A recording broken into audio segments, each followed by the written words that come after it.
in Denver tested a couple of other antigens, obviously different antigens than the one that Walter Thayer had used.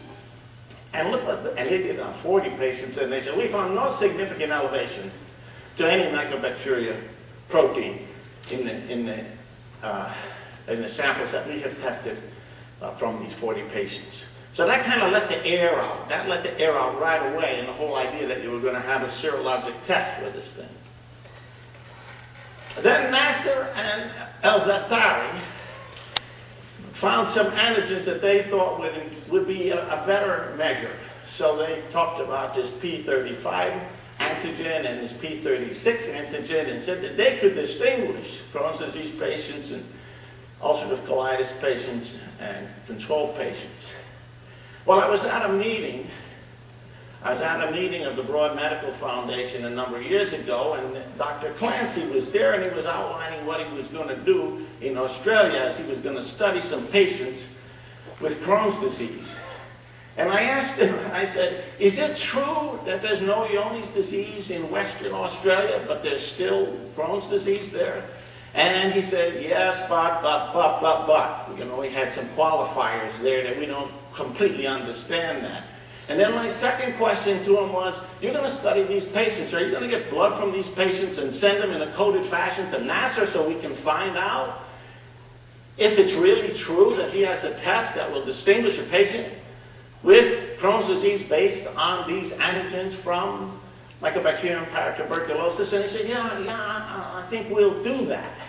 Then I saw him a year later, or maybe it was 2 years later, at a poster session, and I said, well, how'd that work out with Sally Nasser? He sent off those serum samples, and he opened up his book and he showed me.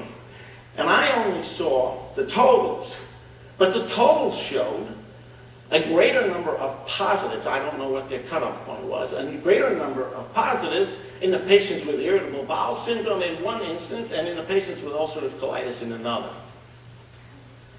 But I didn't, then he closed the book and he went away. So I didn't have a chance to examine it more thoroughly. Now, when I knew I was coming here, I contacted Clancy. And I said, well, will you share those data with me? And he said, no, I can't share those data with you. Those are Sally Nasser's data. Well, they're his patients. They're Clancy's patients. You would think he'd be able to share some data. And then I said to him, you have an ethical obligation to publish this information if it shows that this testing doesn't do anything for proving that a patient has Crohn's disease. And that issue is still unresolved. I still don't have the data, and the data are still not published. You will find, if you look in Clancy's paper of 2007, where he's talking about cytokines in these patients, that he puts in a one-liner. Detection of antibody to P35 and P36 was not very helpful. It failed to differentiate between Crohn's disease and the control groups. And that's all you're going to find about that information. And I'm offended by that. We need to publish the information that shows the negative results just as often as we publish the information about positive results. And then there were some more serologic attempts.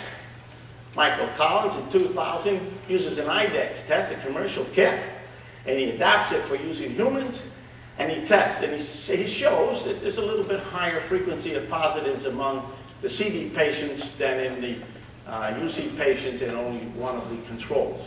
But then he says, here's a statement directly from his paper, among the Danish patients that we studied, because he segregated the Danish and the US patients, no significant differences in the rates of ELISA positive results occurred among the CD, UC, and control patients.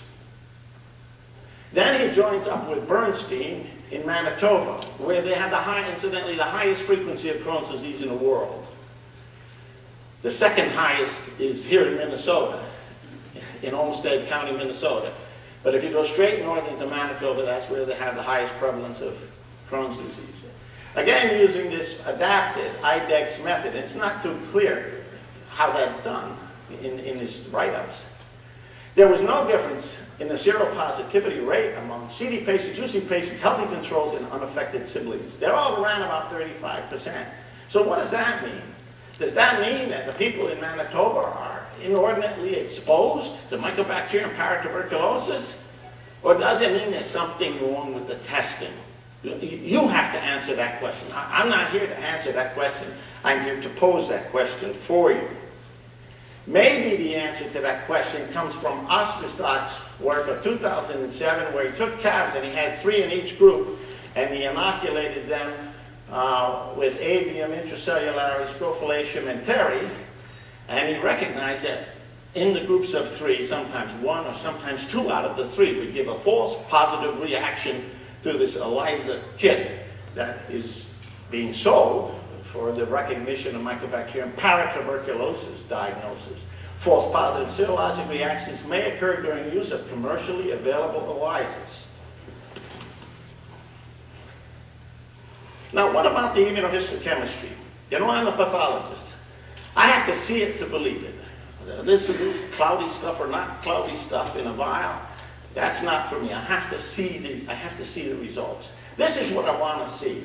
This is an inflamed tissue with lots of lymphocytes here and a couple of blood vessels that don't stain terribly well here, a little muscle coat here, that is positively staining by an immunohistochemistry method. That's what I'm looking for. That's what I've been looking for 20 years. I want to find the antigen, and I want to find an antibody that I can use in an immunohistochemistry way and say, look, the patients have it and the controls don't have it. This happens to be directed against human herpes virus 6. And while this is very pretty positive staining, the control tissue also had very pretty positive staining. Nevertheless, I show it to you as an example of what I'm hoping for to get out of immunostaining. I'm hoping that somebody will look at these lymphatics. We've now got an antibody that will show you the lymphatics. And look at all of this inflammatory tissue, this perilymphangitis that I spoke of earlier. I want somebody to show me what's damaging the endothelium here, what's damaging the lymphatic to produce this lymphangitis and perilymphangitis. What's producing this granulomatous obstruction of the lymphatic, demonstrated here by an antibody that localizes only to the lymphatic endothelium. Now, what about the results? The results are all negative. First, this was after we had published some of that Giordini stuff. Hago went looking immediately. This was in '86, you see, and he said, no, there's nothing there. And then Kobayashi from Denver said there's nothing there.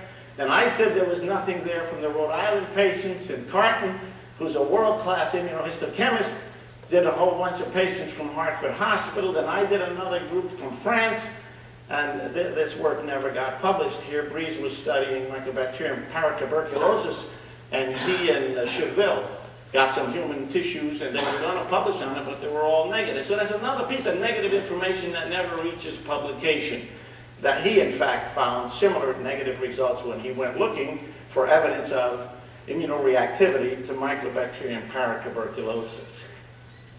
And now, if I have a little time here, I'll take a couple of more minutes.